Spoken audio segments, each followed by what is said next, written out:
ጤና ይስጥልኝ ውድ አድማጮች። በሺ የሚቆጠር ኪሎ ሜትሮች ርቆ የሚተኮስ ሚሳኤል የአንድን ኢትዮጵያዊ ገበሬ ህይወት ያናጋል ብለው አስበው ያውቃሉ?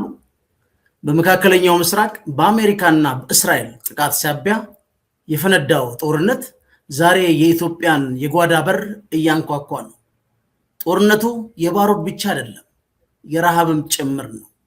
ዛሬ የምናየው ስለ ፖለቲካ ብቻ አይደለም፣ ወይም የፖለቲካ ሪያሊዝም የኃይል ግብግብ ሳይሆን ፖለቲካል ሶሺዮሎጂውን ሳይዱን እንመለከታለን። ይህ ደግሞ ቀጥታ ከኛ ህልውና ጋር ይገናኛል። የኢትዮጵያ ገበሬ በዓለም አቀፍ ሴራና በአገር ውስጥ ግጭት መካከል ሆኖ እየከፈለ ያለው ዋጋ ከባድ ነው ብለን እናምናለን። ይህን በዝርዝር ፍንትው አድርገን እናሳያቸዋለን። ፈንታሌዎች ነን። ቻናላችን ላይክ፣ ሰብስክራይብ ማድረጋችሁን አትዘንጉ። እዚህ ላይ እንደምትመለከቱት የኢራን ጦርነትና የኢትዮጵያ ገበሬ ነው። እንግዲህ አንዲት የዓለም ግጭት ግብርናችንን እያጠፋችሁ ነው ወይም በመጥፋት ላይ እያስኬድ ነው ስንል ምን ማለታችን ነው የሚለውን በተን አድርገን እናሳያችኋለን። ቻናላችን ላይክ፣ ሰብስክራይብ ማድረጋችሁን እንዳዘነጉ። ቀጥታ ወደ ጉዳዩ እንግባ። ለዚህ ጽሁፍ ዋና በመነሻነት የምንወስደው የስቶኔክስ ግሩፕ የሚባሉ አሉ። እነዚህ ድርጅቶች ወይም የዚህ ድርጅት ምክትል ኃላፊ ጆሽ ሊቨን ለሉክሰምበርግ እንደተናገሩት ምንድነው የአሜሪካና የእስራኤል ጥቃት በኢራን ላይ የተፈጸመበት ወቅት ለማዳበሪያ ኢንዱስትሪ ከዚህ በላይ ሊከፋ አይችልም ብለው፣ ይህም በሰሜናዊ ንቅፈ ክበብ የእርሻ ወቅት መጀመሩና የቁልፍ ግብርና ግብዓቶች እጥረት ሊያስከትል የሚችልበት ችግር በማመልከት ነው የተናገሩት። ልብ በሉ፣ ማዳበሪያ ካለ ግብርና ነው።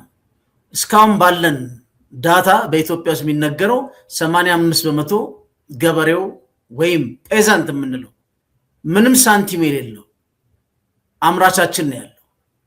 ስለዚህ ከዚህ ውስጥ ምን ማለት ነው ይሄ ብለን ስንወስድ በዓለም ላይ እንግዲህ ከሚመረተው ሰልፈርና የአሞኒያ ተኮር ማዳበሪያዎች ውስጥ ከ1/3 በላይ የሚሆነው በሆርሙዝ ሸጥ ውስጥ ወይም ወሽመጥ ውስጥ ነው የሚያልፈው። አሁን በኢራን የተሰነዘረው ጥቃት ወደ ቀጣይ ጦርነት በማደግ መንገዱን ዘግተውታል። ስለዚህ 1/3 ሌላ ተጨማሪ ደግሞ 5% የሚሆነው ደግሞ በቀይ ባህር በኩል የሚያልፍ ሲሆን ይህም የሩሲያ፣ የቤላሩስ፣ የአውሮፓ ማዳበሪያዎች ወደ እስያ የሚያደርጉትን ጉዞ እንዲሁም የዮርዳኖስ፣ የግብፅ፣ የእስራኤል ፖታሽ፣ ናይትሮጅን እና ፎስፌት ምርቶች ለዓለም ገበያ የሚያቀርበው መስመርን ያካትታል ማለት። ስለዚህ የሆርሙዝ አለ፣ የቀይ ባህር አለ ማለት። ግን ስናይ ኢራን ላይ የተተኮሰ ጥይት ነው ይመስላል። ሌላው በዓለም ከ10 ቀዳሚ ዩሪያ ማዳበሪያ አምራች አንዷ የሆነችው ከፍተኛ መጠን አንሃይድስ አሞኒያ የሚባለውን ወደ ውጭ የምትልከው ኢራን ነች። የኢራንም የራሷ የውጭ ንግድ ማለት ተዘግቷል ማለት። ስለዚህ ማዳበሪያ ለማምረት ከውጭ በሚገባ ኢነርጂ ላይ ጥገኛ የሆኑ ሀገሮች አሉ። በተለይ ግብፅና ዮርዳኖስ የኃይል ዋጋን ሰማይ በመንካቱ ኃይል ማለት ኢነርጂው የማዳበሪያው ምርታቸው ዋጋም ከፍ ይላል ማለት ነው። ስለዚህ የዚህ የሆርሙዝና የባቢል መንደብ የባህር መስመሮች ዝግ ሆኑ ማለት ነው። ቀሪው ምርት በደቡብ አፍሪካ በጀርባ ዞሮ እንዲመጣ ይገደዳል ማለት ነው። የዛ የረጅም ጉዞ ደግሞ ምን ያመጣል? ተጨማሪ ዋጋ ያመጣል ማለት ነው። ስለዚህ ይሄ ዙሪያ ገብ የሆነው የደቡብ አፍሪካው ጉዞ ከፍተኛ የሆነ ወጪ ያስከትላል። ስለዚህ ከ2 ሳምንት በኋላ ሊደርስ ይችላል። ግን ማዳበሪያ ደግሞ በሰዓቱ የሚደርስ ጉዳይ ነው። ስለዚህ ምንድነው ለምሳሌ የትሬዲንግ ኢኮኖሚክስ መረጃዎች እንደሚያሳዩት አሁን የዩሮያ ዋጋ በ4 ቀን ውስጥ ብቻ $470 የነበረው ወደ $500 አሻቅቧል ወይም ገሽቧል ወደ ላይ ማለት ነው። ይህ ነው ኢራን ላይ የተተኮሰው ጥይት እኛ ገበሬ ላይ ምን ተጽዕኖ አለው? ገበሬው ካላመረተ መሐለኛው ከተሜውስ ምን ይመገባል? ገበሬው ላይ የሚቀር ብቻ ሳይሆን ከተማውም ላይ የሚመጣ ነው ማለት ነው። ይሄ አሁን የፖለቲካል ሶሺዮሎጂ ስለሆነ በደም ማዳመጥ ይፈልጋል። የአድቬንቸር ምናምን ወይም የፓወር ኮንፍሊክት ኒውስ ባለመሆኑ ምናልባት ትንሽ የመሰልቸት ነገር ካለ ነቃ ብላችሁ፣ ምክንያቱም ይሄ የህልውና ጥያቄ ነው። የማዳበሪያ እጥረት ነው ስንናገር እሺ አጠረ ምን ማለት ነው የሚለው ቁልፍ መመለስ ያለበት ጥያቄ ነው። ለምሳሌ በቆሎ፣ ስንዴ፣ ሩዝ የመሳሰሉት መሰረታዊ ሰብሎች ለምሳሌ በተለይ ዳቦን 15 ብር ነው አዲስ አበባ አይደለም። ይሄ ሲጨምር አንድ ዳቦ ስንት ይገዛል ነው? 20 ብር ቢገባ ኢቭን ይሄን 15 ብር ራሱ አንድ የኔ ቢጤ ቢያንስ እንኳን 5 ብር የሚሰጠው በቀን ቢያገኝ 3 ሰዎችን መለመን አለበት አንድ ዳቦ ለመብላት። 20 ብር ከገባ ደግሞ 4 ሰዎች ይሆናሉ ማለት ነው። ከዛ በላይ ከሆነ ስንት ሰው ይለምናል ማለት ነው? የሚለመነው ሰው እስከ መቼ ያን ሊሰጥ ይችላል ማለት ነው? በጣም ቀላል ይመስል ግን መሰረታዊ የሆነ ችግር የሚያመጣ ነው። እሱ ብቻ አይደለም። ለእንስሳት መኖ ለአሳ እርባታ እንጠቀማለን። በነገራችን ላይ ሌላው ስናጠቃልለው የምግብ መናር ያመጣብናል በእያንዳንዱ ላይ ማለት ነው። እነ ፓስታ እነ መኮሮኒ የምትሏቸው ስንዴ ናቸው። የማዳበሪያ እንግዲህ ውስብስብ ይሄ ኬሚካላዊ ባህሪውና ከፍተኛ የመጓጓዣ ወጪ ግብአቱን ልክ በሚፈለግበት ሰዓት ጀስት ኢን ታይም ነው እዛ ላይ ከመጣ እንዲቀርብ ያደርገዋል። ስትራቴጂካዊ ማዳበሪያ ክምችት ማዘጋጀት ብርቅና በጣም ውድ ነው። በነገራችን ላይ ያለ ማምጣት በጣም ከባድ ነው። ግን በዚህ ከፍተኛ ሁኔታ ውስጥ ተጋላጭ ናቸው የሚባሉት ሀገሮች እነማን ናቸው የሚለውን ስናይ ነው ወደ ሀገራችን ጉዳይ ውስጥ የምንገባው። አሁን ህንድ ከፍተኛ መጠን ያለው ዩሪያ ከባህረ ሰላጤው ሀገራት የምታስገባና ለሀገር ውስጥ ፋብሪካዎች በኳታር የተፈጥሮ ጋዝ ላይ ጥገኛ የሆነች ሀገር ነች። ይህ ከማዳበሪያ ጉዳይ ነው። ጋዝም ይገባል በሀገር ውስጥም ለማምረት ማለት ነው። ሌላው ምንድነች? ብራዚል ነች። ከአንድ 1/3 በላይ የሚሆነው ማዳበሪያ ከኦማንና በኳታር ነው የምታገኘው። ይሄ ጦርነት እንዴት ዓለም አቀፍ ቀውስ እንደሚያመጣ ይሁት የአሜሪካ የእስራኤል እና የኢራን እነዚህ እንግዲህ ስቴት አክተርስ ላይ ብናይዘ ላይ ወይም ፖለቲካል ሪያሊዝሙ ላይ ስናየው ስቴት አክተሮቹ አሉ። ኢምፓክቱና መገለጫውና ጉዳቱ ግን በሶስቱ የሚቀር አይደለም ማለት። ኢማጂናም ብራዚል ከአንድ 1/3 በላይ የሚሆነውን ከኦማንና ከኳታር ነው የምታመጣው። ቱርክ በኢራን ማዳበሪያ ላይ ጥገኛ ነች። ሌሎቹ እነማን ናቸው? ደቡብ አፍሪካ፣ ኢትዮጵያ፣ ኒጀር፣ ታይላንድ፣ ባንግላዴሽ ያሉ በርካታ ሀገሮች ጥገኛ ናቸው። እኛ ደግሞ 100% ጥገኞች ነን። ማዳበሪያ ከውጭ ነው የምናስገባው። ገበሬው የሚሰራው የተፈጥሮ ማዳበሪያ እንደተጠበቀው ነው። በዛ ላይ ታውቃላችሁ በኢትዮጵያ ውስጥ ለጆሮ የሚሰቀጥጥ ግራንድ የማዳበሪያ ሙስና ነው ያለው። የሚዘገንን የአንዳንድ ሰው የሀብት ፍላጎት ራሮት አስደንጋጭ ነው። የሀገሪቷን ገበሬ ላይ የሚደርስ ማዳበሪያ ላይ ኮራፕሽን መስራት ማለት ሀገር ከማፍረስ አይተናነስም። በቀጣይ ትውልዶች ላይ በሚቀርብ የተመጣጠነ ምግብ ላይ መወሰን ነው። አንዳንድ ቦታ ሙስና ቶለሬት የምታደርገው አለ።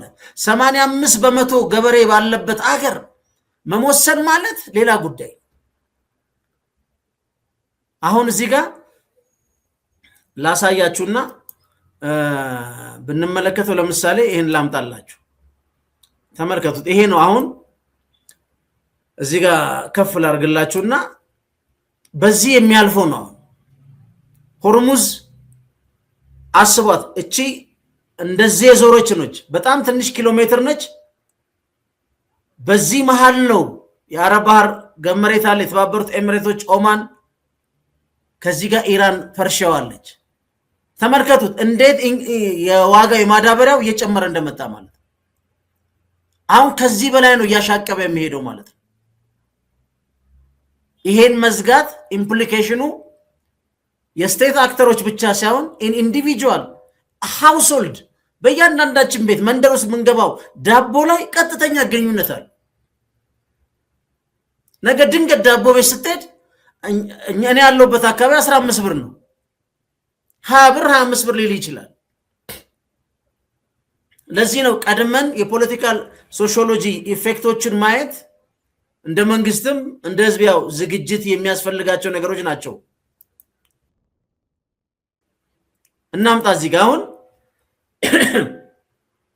በኢትዮጵያ በግብርና ላይ ለተመሰረቱ ማለት ነው የማዳበሪያ አቅርቦት ሰንሰለት መቋረጥ ቀጥተኛ የሆነ ምንድን ነው የጸጥታና የኢኮኖሚ ችግር ነው የሚያመጣው።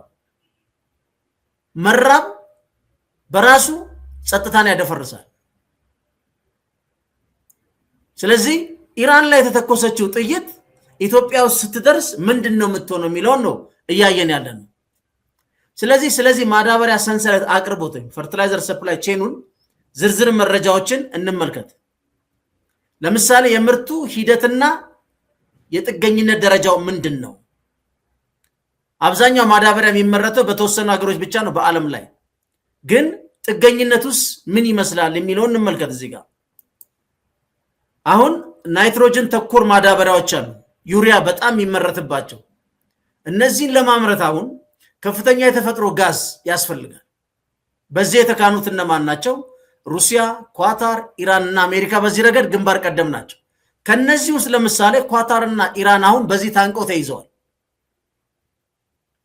ይሄ አንዱ ለዋጋ መጨመር አይነተኛ ድርሻ አለው። ፎስፌትና ፖታሽን ማዳበሪያ ይሄ የአቅርቦት ሰንሰለቱን እያየ ነው። በሞሮኮ፣ ቻይና፣ ሩሲያና ካናዳ ላይ የተከማቸ ከፍተኛ ማዕድን አለ። ከዛ ነው የሚያደርጉት። አሁን ሌላ ምንድነው? የመጓጓዣ የአቅርቦቱ ይሄ ከሆነ የመጓጓዣ ሰንሰለቶቹ ከዚህ ጦርነት አንጻር እናያቸው።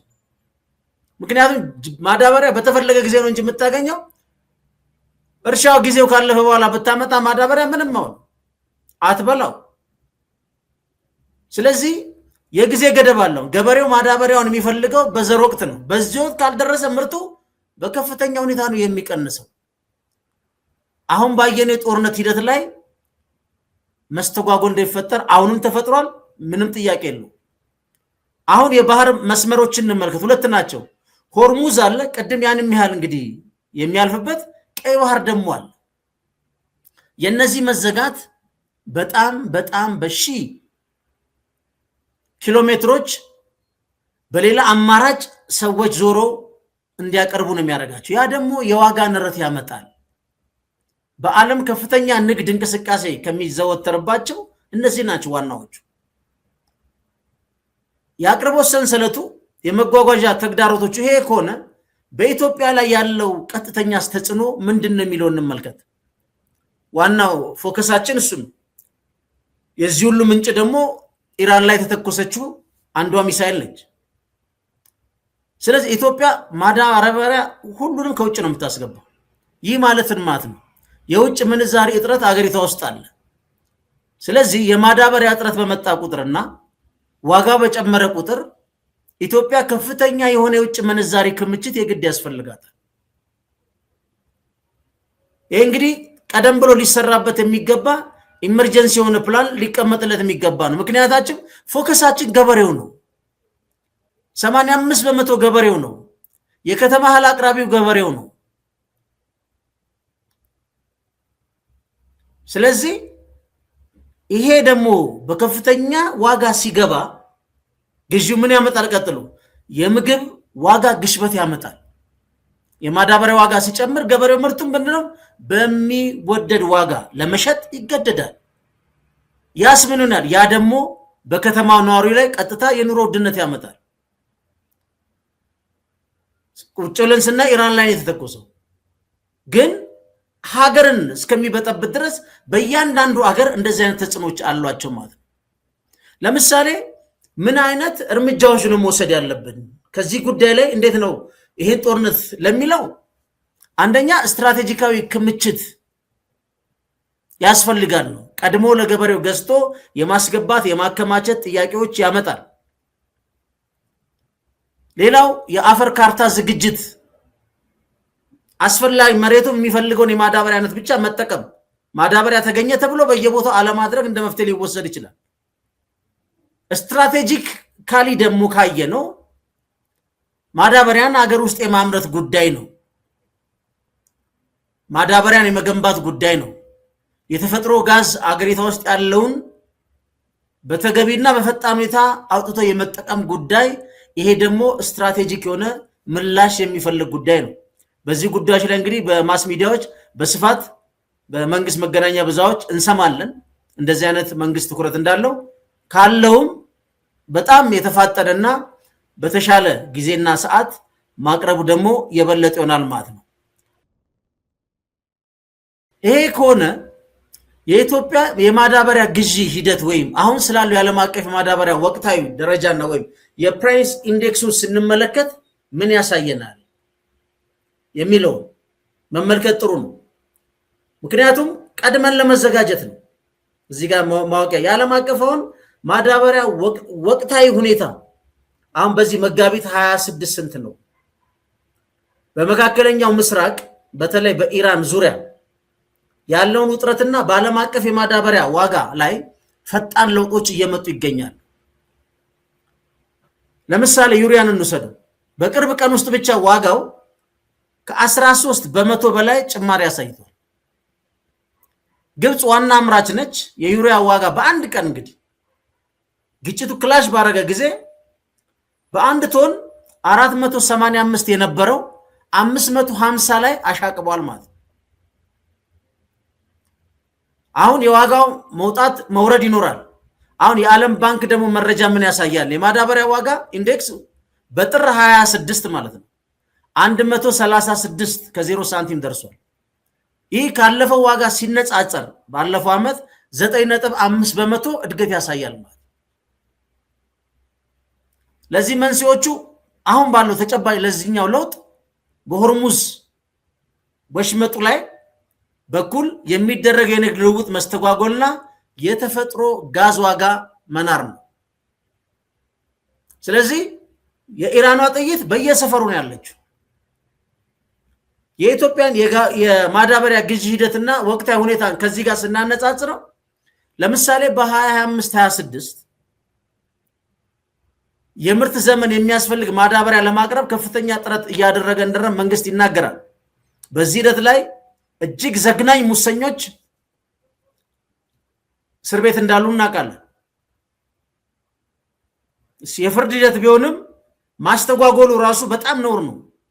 ቀድሞ ፍርድ መስጠት መበየን ባይቻልም ግን ከማዳበሪያ መዝረፍ በአገር ህልውና ላይ መቀለድ ነው። 85 በመቶ ገበሬ በሆነበት አገር ላይ መቀለድ ነው። አሁን የግዢ መጠኑን ከ2004 እና እስከ 2005 የምርት ዘመን ላይ ባለፈው ወደ 2.4 ሚሊዮን ሜትሪክ ቶን ለማስገባት የታቀደ ቢሆንም ነው የሚለው። በ2025-26 ምርት ዘመን ደግሞ ከዚህ በላይ እናስገባለን ነው ይሆናል። አሁን በሚካሄደው በዚህ ጦርነት ከቀጠለ ይሄ ግዢ ሊከናወን ይችላል። አስተማማኝ የውጭ ምንዛሪ ክምችት አለ። ይሄን ማየት ጥሩ ነው። ሌላ ምንድነው? የግዢ ኃላፊነት ነው። ማን የተሰጠው ለዚህ ግዢ ኃላፊነት ነው? ይሄ ባይዘው ቁልፍ ነው። የኢትዮጵያ ግብርናና ስራዎች ኮርፖሬሽን ከ90 በላይ የሚሆነውን ማዳበሪያ ግዢ እና ስርጭት በበላይነት ይመራል። ይሄ ኃይል ነው። የተበላሸ ማዳበሪያ እንደሰማነው ወደ ድንጋይነት የተቀየረ የተሞሰነ ከቻይና እስከ ኢትዮጵያ ሰንሰለት ውስጥ ያለ እጅግ ግዙፍ ግራንድ ስርዓት የሚበላ ሙስና ላይ መሰማራታቸው በማስ ሚዲያ ሰምተናል። ፍርዱ የፍርድ ቤት ነው። ሞራሊ ግን ይደብራል። የሚዘረፍበት ቦታ አለ፣ የማይዘረፍበት ቦታ አለ። ዘራፊዎቻችንም እንደው ይምረጡልን። መዝረፍ በቃ ኖርማል። አሁን የወቅታዊ የጨረታውን ጉዳይ እንመልከተው። በጥር 2026 መጨረሻ ላይ ዳፕ እና ዩሪያ ማዳበሪያዎች የጥራት ቁጥጥር አገልግሎት የሚሰጥ ድርጅት ለመቅጠር ጨረታ ወጥቷል። ለምን? በ2004 2005 ምን እንዳደረጉን የኛ ኃላፊዎች ስለሚታወቅ ነው። ይሄ በጣም ቤስት ቁልፍ ነው። ኢንስፔክሽኑን በተለይ ማለት ነው ድንጋይ የመሰለ ማዳበሪያ ከሚያመጡ ኃይሎች ለመላቀቅ ማለት ነው።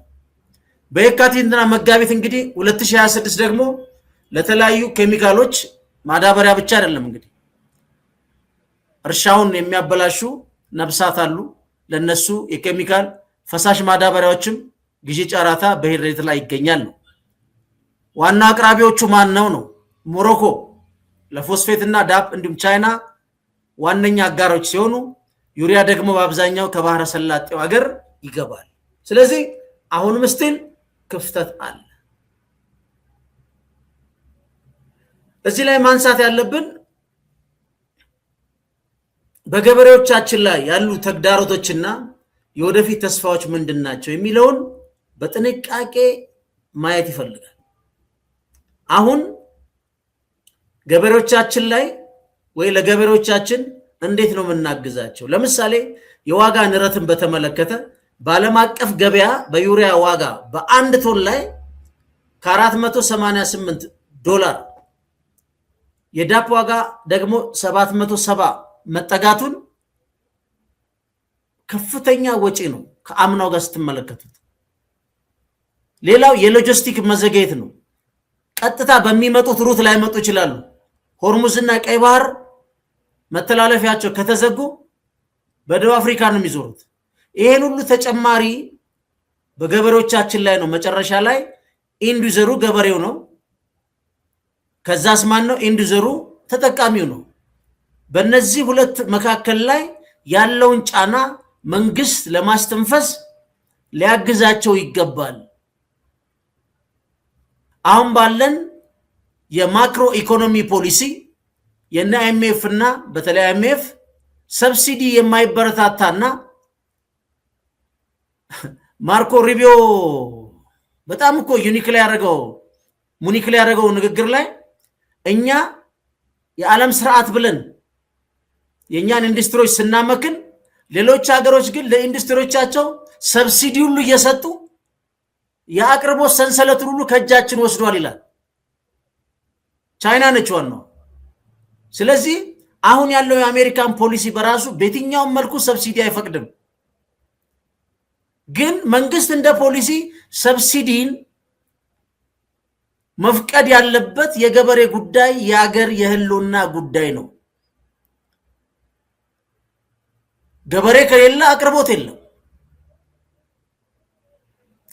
ወይም የሚያቀርበው አቅርቦት በከፍተኛ ወጪ የሚያደርግ ከሆነ የከተማውን ሰው ህዝብ ኑሮ ያንረዋል። ስለዚህ ይሄ ቀድሞ መታሰብ ያለበት ጉዳይ ነው። አሁን የሀገር ውስጥ ምርት በ25 ከዳንጎቴ ጋር የተፈረማል $3 ቢሊዮን የማዳበሪያ ፋብሪካ ስምምነት።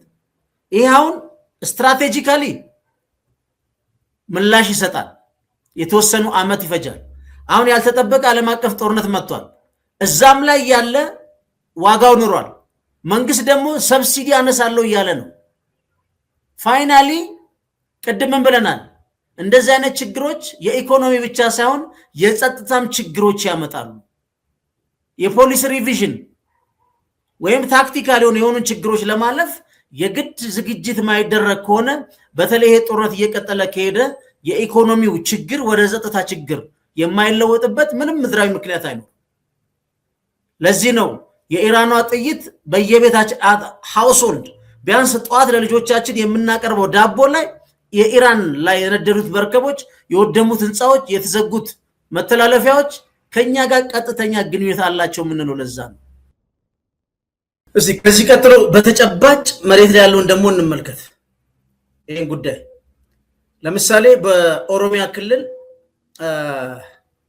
የሀገሪቷን ከፍተኛ የሰብል እንግዲህ አምራች ነው ተብሎ ስታቲስቲክሱ የሚያሳየው የስርጭት መጠኑን ስንመለከት በ2018 በ2025-26 ማለት ነው የምርት ዘመን ከ10 ሚሊዮን ኩንታል በላይ ማዳበሪያ ለክልሉ እንዲቀርብ ታቅዷል። እየተሰራበት ነው፣ ተፈጽሟል። አንድ ነገር ነው። አፈጻጸሙን ስናይ 60% መጋዘኖች ጋር መድረሱ እኔ ያገኘሁት ዳታ ያሳያል።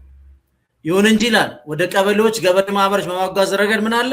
የትራንስፖርት እጥረት አለ። ሽፋን ነው አንዱ ነው፣ እውነት ነው። አንደኛው ደግሞ ምንድነው? ተግዳሮቱ በክልል ውስጥ ያሉት የጸጥታ ሁኔታ ማዳበሪያዎቹ እንዳይሰራጩ አድርጓል። አሁን ገበሬው ከኢራን ከተተኮሰ ጥይት የሀገር ውስጥ የእርስ በርስ ጦርነት ውስጥ ባጋጠመው የፖለቲካ ልሂቃን አለመስማማት የማዳበሪያ ስርጭቱ ደግሞ እንዳይደርሰው አንዱ እንቅፋት ይሄ ነው።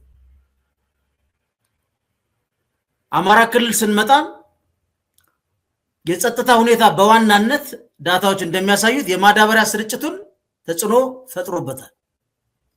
የስርጭት ሁኔታው ግን ለዘንድሮ የምርት ዘመን ከ6 ሚሊዮን ኩንታል በላይ ማዳበሪያ ያስፈልጋል ነው። ካለፈው ዓመት 2017 ስርጭት አንጻር አፈጻጸሙ በጣም ዝቅተኛ፣ ምክንያቱ ከፍተኛ ጦርነት እየተካሄደ ነው ያለው። ገበሬው በአገር ውስጥና ኢራን ላይ በተለኮሰ ጥይት ታንቋል። ስለዚህ ዋነኛው ችግር እንግዲህ በክልል ውስጥ ባሉ ግጭቶች ምክንያት የተዘጉ መንገዶች ማዳበሪያ የጫኑ ከባድ መኪናዎች እንዳይንቀሳቀሱ በማድረጋቸው የዘር ወቅት ከማለፉ በፊት ማዳበሪያውን ለማድረስ ከፍተኛ ስጋት አለ ነው። መፍትሄዎቹ ምንድነው? ቅርብ መፍትሄዎቹ ትልቁ የምናውቀው ነው፣ በፖለቲካ ውይይት የሀገሪቷን ችግር መፍታት ነው። ለጊዜው ግን ምንድነው መንግስት ለከፍተኛ መኪኖች ጥበቃ እያደረገ በሚችለው መጠን ወደ ገበሬው እንዲደርስ ማድረግ ነው።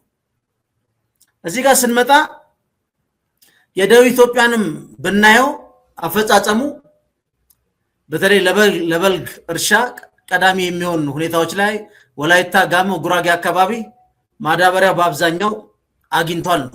ተግዳሮቶቹ እነዚህ አካባቢዎች ደግሞ እንደ ዋናው ችግር የማዳበሪያ ዋጋ መናር ነው።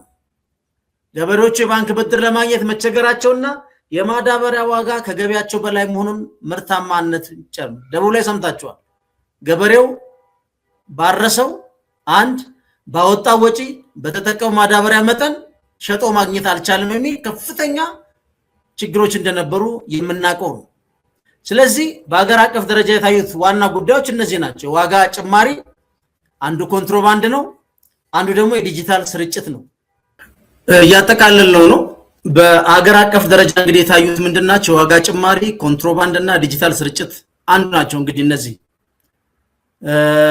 በዓለም አቀፍ እንግዲህ የዶላር ምንዛሪ ብለናል። ለውጥ ምክንያት የአንድ ኩንታል ማዳበሪያ ዋጋ ካለፈው ዓመት ጋር ሲነጻጸር በአማካኝ ከ15-20 በመቶ ጭማሪ አሳይቷል። እንግዲህ ኮንትሮባንዱ ማዳበሪያው ለገበሬው የሚቀርበት ዋጋ ፈንታ ወደ ጥቁር ገበያ እየወጣ መሆኑን ብዙ መረጃዎች አሉ። በነገራችን ላይ የዲጂታል ስርጭቱም በዲጂታል አይዲ አማካኝነት በጣም ቁጥጥር ባለበት ለማዳረስ ጸዳ ያለ ስራ ለመስራት ተሞክሯል። ግን ገበሬው ደግሞ ከቴክኖሎጂ ጋር ያለው ግንኙነት የራቀ በመሆኑ ያም በሚፈለገው ደረጃ አልሄደም። ቁልፉ ጉዳይ ግን የባንክ ብድር ነው። አሁን የምንከተለው የማክሮ ኢኮኖሚ በጣም ከባድ ነው። ሰብሲዲን በተመለከተ የባንክ ብድርን በተመለከተ አሁንም መንግስት ከድጎማ ወጣለሁ የሚለው አንዱ የዚህ የማክሮ ኢኮኖሚ ጫና ነው። የኢትዮጵያን የገበሬዎች ሁኔታ ያላማከለ እንደ ፈንታሌ ሚዲያ ፈጽሞ በፖሊሲነት መቀጠል የሌለበት፣ ምክንያቱም ከዚህ በኋላ ገበሬው ከገበያ እየወጣ ከሄደ በኋላ የዚህ ብድር አበዳሪ የነሱን ገበሬ እህል ሸማቾች ነው የሚያደርጉን። ፋይናሊ አልቲሜት ጎሉ ይሄ ነው። ሰብሲዲ ያስቀሩ የሚሉት የኛ ሀገር ገበሬዎች በዓለም ላይ በሚያቀርቡት ገበያ መሰረት ከዛ እየገዛችሁ ብሉ ነው። ይሄ ግን ከረጅም ጊዜ በኋላ የሚታይ ነው። ዛሬ ቁጭ ብሎ የሚታይ ጉዳይ አይደለም። እዚህ ጋር አሁን ለምሳሌ የብድር አቅርቦት ምንጭ ምንድነው? አንዱ የኢትዮጵያ ንግድ ባንክ ነው። የኢትዮጵያ ንግድ ባንክ መንግስት ለሚያስገባ ማዳበሪያ ዋስትና በመሆን ለክልል መንግስታት ብድር ያቀርባል። ክልሎች ደግሞ ይህንን ብድር ለገበሬ ማህበራት፣ ለህብረት ስራ ማህበር ዩኒየኖች ያቀርባሉ።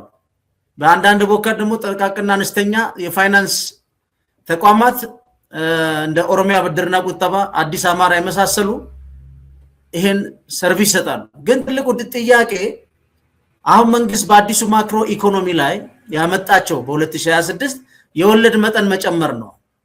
የኢትዮጵያ ብሔራዊ ባንክ ባደረገው የገንዘብ ፖሊሲ ማሻሻያ እንግዲህ ሞኔታሪ ፖሊሲ ምክንያት የባንኮች የብድር ወለድ ጨምሯል።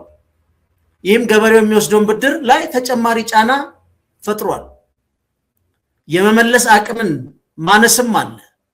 አሁን ባለፈው ዓመት ምንድነው በድርቅ በጸጥታ ችግር በወረርሺ ምክንያት ሰብሎቻቸው የተበላሸባቸው ገበሬዎች የድሮ ዕዳቸውን ባለመክፈላቸው አዲስ ብድር እንዳያገኙ ተከልክሏል። ይህ ብድር መታገድ ችግር ፈጥሯል። ይህ ጉዳይ በተለይ በነገራችን ላይ በነጋዴውም በገበሬው ሙሉ 100% የትግራይ ክልል ችግር ነው። በጣም ከፍተኛ ብድር የተወሰደበት በጦርነት የወደሙና መመለስ ያልቻሉ ስቲል ሶሉሽን ያልተሰጠው ነው። ገበሬውም ጋር ሶሉሽን የለም። አሁን አንደኛው ሌላ የዋስትና ጉዳይ ነው። ገበሬው ዋስትና አቅርብ ይባላል። አሁን አብዛኛው ባንክ ብድር ለመስጠት የማይንቀሳቀስ የንብረት ዋስትና ይጠይቃል። ገበሬው ያለ መሬት ደግሞ የያዘውን መሬት በዋስትና ማስያዝ አይችልም። የመንግስት ነው በካርድ የተሰጠው እንጂ ኦነርሺፕ ራይት የለውም። ስለዚህ ይሄ በጣም ከባድ ነው። አዳዲስ የዲጂታል የብድር ሙከራዎች አሉ። ቴሌብር የባንክ ዲጂታል ብሮች እነሱ እያበደሩ ለመሰብሰብ የሚሞክሩበት አንዳንድ ሁኔታዎች አሉ። ግን ያን ያህል አስፈላጊ በተባለበት ሁኔታ የለም። በአንዳንድ በኩል የግብርና ኢንሹራንሶች እያየን ነው። እነዚህ ኢንሹራ ኩባንያዎች ከባንኮች ጋር በመሆን ሰብል ቢበላሽ ባንኩ ገንዘቡን የሚያገኝበት ዋስትና በመስጠት ገበሬው ብድር እንዲያገኝ ያመቻቹ ያሉበት ሁኔታ አለ። ጥሩ ነው፣ ግን በስፋት እየተሰራበት አይደለም። አሁን የክልሎች ልዩነትን ስናይ አሁን በኦሮሚያ የኦሮሚያ ህብረት ስራ ማህበር ዩኒየኖች ጋር ባለው ጥብቅ ቁርኝነት የተሻለ ብድር ስርጭት አለ። በአማራ ክልል በጸጥታው ችግር ምክንያት የብድር አሰባሰብ ዝቅተኛ በመሆኑ አዳዲስ ብድሮች የመስጠት አቅም ቀንሷል። ደቡብ አነስተኛ ይዞታ ያላቸው ገበሬዎች ብድሩን በጋራ ዋስትና እንዲወስዱ ይደረጋል። በትግራይ ክልል እስካሁን እዚህ ላይ እንደምናየው ጦርነቱን በተመለከተ ምንም ይሄ ነው የሚባል ሪሃቢሊቴሽን ስራ ትርጉም ባለው ሁኔታ መከናወኑም ዳታም የለኝም። ሁለተኛ አሁንም ከፍተኛ የጦርነት ዝግጅቶች በተለይ በትግራይሎችም በመንግስትም በኩል በፋኖ በተለያዩ የሚታዩ ጉዳዮች አሉ። በዛ መሰረት ኦልሞስት ያው ትግራይስ ሙሉ ለሙሉ ምንም ሰርቪስ ስለቆመ ገበሬውንም በዚህ አካቶ ነጥሎ የምናይበት የዳታ ዝርዝር የለም። በዚህም ያላካተት ነው ባለው ተጨባጭ ሁኔታ ነው። ኦልሞስት 100 ቅድም እንዳልኳችሁ የነጋዴውና የገበሬውን ብድሮች በጦርነቱ ቢወድሙም በተለየ መንገድ ያን ነገር ሪሃቢሊቴት የማድረግ ስራዎች የሉም። ስለዚህ በአጠቃላይ ግን ስናየው የማዳበሪያ ተደራሽነት አሁንም ከፍላጎት በታች ነው። የጭማሪው እንዳለው ነው። በተለይ ጸጥታ ችግር የዓለም ገበያ መናሩ እንደተጠበቀው ነው። ስለዚህ ገበሬው የሚፈልገው የብድር መጠን እንዲጨመርለት የተለየ አማራጮችን ቢያደርጉለት ጥሩ ነው። ስለዚህ ባንኮችም የሊኩዊድ የሆነ ካሽ የለንም የሚሉበት የገንዘብ እጥረቶች አለባቸው ይላሉ። እንግዲህ በየቦታው ስናጠቃልለው ግን ይሄ ማዳበሪያ አሁን ካልኳቸው ተጨባጭ ሁኔታዎችን መስተካከል ካልቻለ ምን ሊከሰት ይችላል፣ ምን ሊያመጣ ይችላል የምንለውን ጉዳይ በጥንቃቄ ማየት ያስፈልጋል። ቅድም ምን ብለናል? የኢኮኖሚ ችግር ብቻ ሳይሆን የጸጥታም ችግር ሊያመጣ ይችላል። አሁን እዚህ ጋር ብንመለከት አሁን ማዳበሪያውን በትክክል ማስተካከል በገበያ እንግዲህ እንደምታዩት የዋጋ ንረት አለ። ኑሮ የሚያማርሩ ሰዎች ሊፈጠሩ ይችላሉ። የግብርና ምርታማነት ውድቀትም የኢኮኖሚ መቀነስም ሊያመጣ ይችላል። ስለዚህ ኢራን ላይ የተተኮሰው ጥይት በፖለቲካል ሶሺዮሎጂ እሳቤ ይሄን ይመስላል። ስለዚህ ሁልጊዜ የዓለም አቀፍ የፓወር መተጋገል ሳይሆን እነሱ እኛ ላይ ምን ኢምፕሊኬሽን አላቸው የሚላል። ስለዚህ ቀድሞ መሰራት ያለባቸው ስራዎች መሰራት አለባቸው። የኢራን ጦርነት ቀጥተኛ የሆነ ኢትዮጵያ ውስጥ ጫና እንዳለ ይሄ ሁሉ ማሳያ ነው ማለት ነው። ስለዚህ እነዚህን ጉዳዮች ዳሰናል። በሌላ ዝግጅት እንገናኛለን። ፈንታሌዎች ነን። ለምትሰጡን ኮሜንት አክብሮት አለን። የተሻለም ስራ ለመስራት ዝግጁ ነን። ግን ቻናሉም አዲስ ስለሆነ ሼር እየተደረገም ስላልሆነ በተለይ ከዩቲዩብ ስለራቀ ሪኮመንድ የመደረግ እድሉ ሌስ ስለሆነ ሰብስክራይብ ማድረጋችሁን አትርሱ። ቻው።